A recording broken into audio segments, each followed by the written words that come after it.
ძალიან მნიშვნელოვანია აღმასრულებლის როლი სასამართლო გადაწყვეტილების აღსრულების ნაწილში და არა მარტო დღეს საახსრულებო ბიურო არაერთი მიმართულებით მუშაობს. მე მახარებს ის, რომ საახსრულებო ბიურო წლიდან წლამდე ვითარდება, ის ხდება უფრო თანამედროვე, ხდება ორიენტირებული ადამიანებზე და ცდილობს მაქსიმალურად მიაღწიოს მორიგება მოდავეებს მხარეებს შორის. კიდევ ერთხელ მინდა მიულოცო მათ პროფესიული დღე, უსურვო წარმატებები, როგორც საქმიანობაში, ასეთ პირად ცხოვრებაში და კიდევ ერთხელ აღუთქვა იუსტიციის სამინისტროს მხარდაჭერა ყველა მათ წამოწყებაში, რომელიც ამ სისტემას კიდევ უფრო თანამედროვეს და ადამიანზე ორიენტირებულს გახდეს. აღმასრულებლის პროფესია ბოლო პერიოდში აღარ არის მხოლოდ იძულებითი საახსოვრო მოქმედებების განხორციელება, მან ასევე შეიძინა მხარეთა მომრიგებლის და მედიატორის როლი.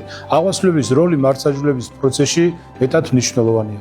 სწორედ ამიტომ ულოცავ მათ პროფესიულ დღეს, უსურვებ წარმატებებს როგორც პირად, ისე პროფესიულ საქმიანობაში. აღმასრულებელთა საერთაშორისო დღე გვახსენებს იმ მნიშვნელოვან როლს, რასაც აღსრულების სისტემა ასრულებს მართლმსაჯულების პროცესში. ამიტომ ეს დღე ჩვენთვის განსაკუთრებული მნიშვნელობისაა და სიამაყედ ულოცავ ყველა აღმასრულებელს.